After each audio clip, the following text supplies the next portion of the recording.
Bonjour Stéphane Peuzet. Bonjour Jean-Philippe.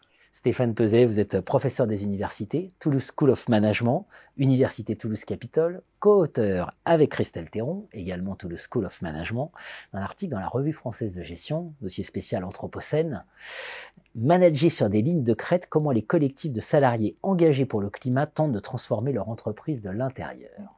C'est très intéressant. On va dire que c'est jamais simple de transformer l'entreprise. Oui. Et quand on est salarié et que ça se passe à l'intérieur, on va le voir, mais il y a des sujets de ligne de crête. Avant de rentrer dans ce débat-là, j'aimerais bien qu'on fasse un petit focus sur cet engagement pour le climat des salariés. Je vais citer, vous avez mené une recherche auprès de 28 collectifs, je vais citer très rapidement les collectifs en question. Accenture, AFD, Airbus Opération, alors ce n'est pas les noms des collectifs, hein, c'est les entreprises. AXA, BCG, Bearing Point, Bouygues Bâtiment Sud-Est, Dassault Systèmes, Deloitte, EDF, Aegis, Engie, Essilor, IBM, Michelin, Octo Technologies, Oliver Wyman, PMP Conseil, Salesforce, Serge Ferrari, SNCF Consulting, je reprends mon souffle, Société Générale, Syntec Ingénierie, Ubisoft, Vendredi, Vinci Énergie et Wavestone. C'est pas la PME du coin. Hein. Non.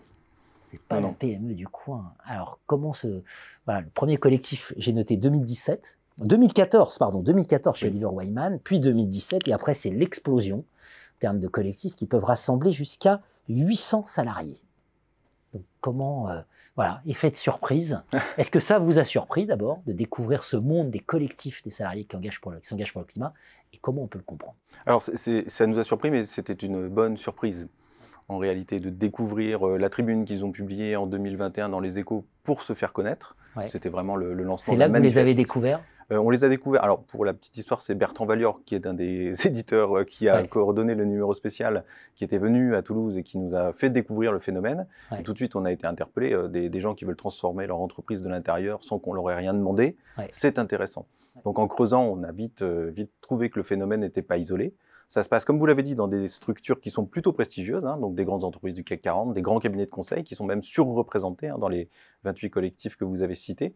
Et donc, on a essayé de comprendre qu'est-ce que c'est que ce phénomène, pourquoi tout d'un coup ça émerge aujourd'hui et surtout, qu'est-ce qu'ils réussissent à mettre en place. Parce que cette ambition est très forte, mais concrètement, est-ce qu'ils arrivent à aller jusqu'à cette ambition avec toutes les contraintes ou les difficultés qu'on peut imaginer sur leur chemin?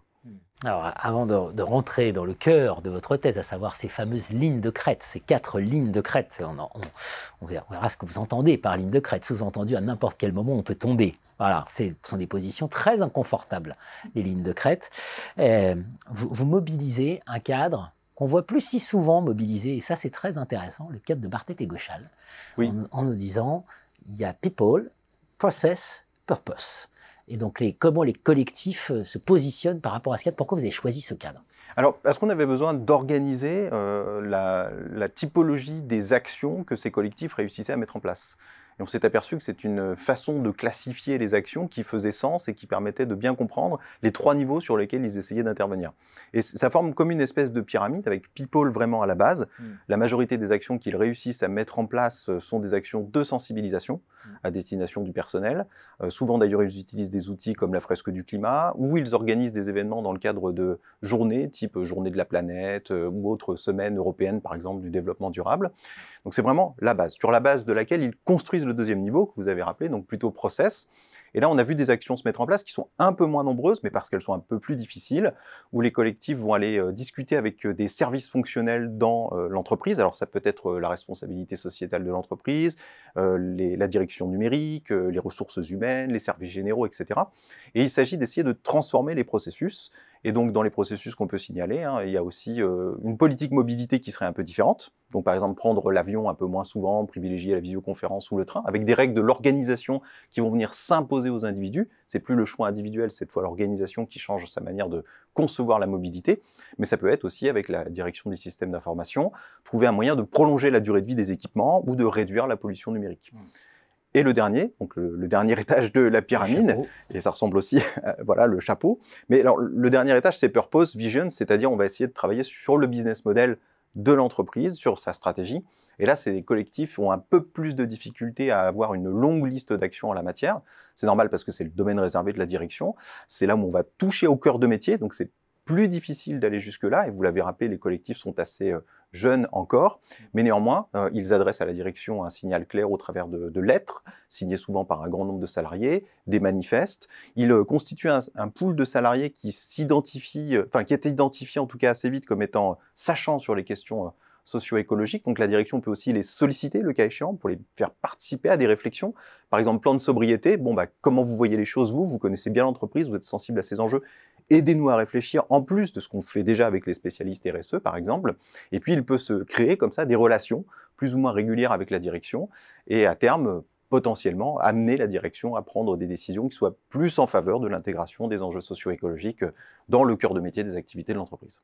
On comprend qu'évidemment, face à de tels collectifs d'activistes internes, voilà, c'est comme ça que vous les qualifiez, les activistes internes, évidemment ça suscite des résistances, et j'ai envie de dire que c'est ce dont vous rendez compte déjà Barthélémy Gauchal, quand il disait on raisonne sur ces 3 niveaux là, people, process, purpose, parce que finalement c'est ça une organisation, c'est pas juste une hiérarchie très stabilisée, mais évidemment ça peut déstabiliser les hiérarchies. Okay. On va voir donc ces lignes de crête. Merci à vous. Je vous en prie, merci Jean-Philippe.